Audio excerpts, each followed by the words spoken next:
কক্সবাজারের টেকনাফের প্রবাল দ্বীপ সেন্ট মার্টিনে আগুনে পুড়ে গেছে 3টি ইকো রিসোর্টের 26টি কক্ষ।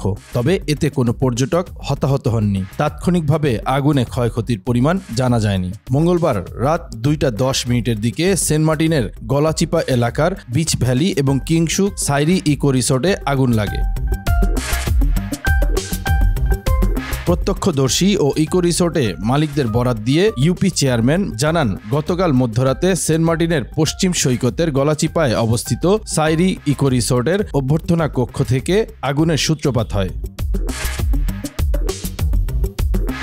ধারণা করা হচ্ছে বৈদ্যুতিক শর্ট সার্কিট থেকেই আগুন লেগেছে। এতে সাইরির অভ্যর্থনা কক্ষ, পাশে থাকা বিচ ভ্যালির 18টি কক্ষ, কিংশুক ইকো রিসোর্টের 7টি কক্ষ পুড়ে যায়। বাতাস থাকার কারণে দ্রুত আগুন ছড়িয়ে পড়ে বলে ভুক্তভোগী ব্যক্তিরা জানান। সেন্ট মার্টিন দ্বীপের স্থানীয় বাসিন্দা, পর্যটক ও আইন শৃঙ্খলা রক্ষাকারী বাহিনীর সদস্যদের চেষ্টায় বুধবার ভোর 4টার দিকে আগুন নিয়ন্ত্রণে আসে।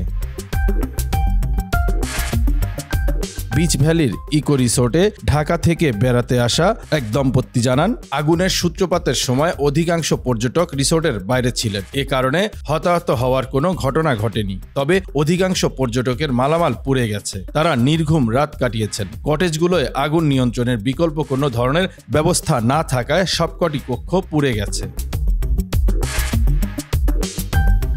দ্বীপের বাসিন্দারা জানান, প্রথমে সাইরি ইকো রিসোর্টে আগুন লাগে। এরপর সেখান থেকে দ্রুত ছড়িয়ে পড়ে।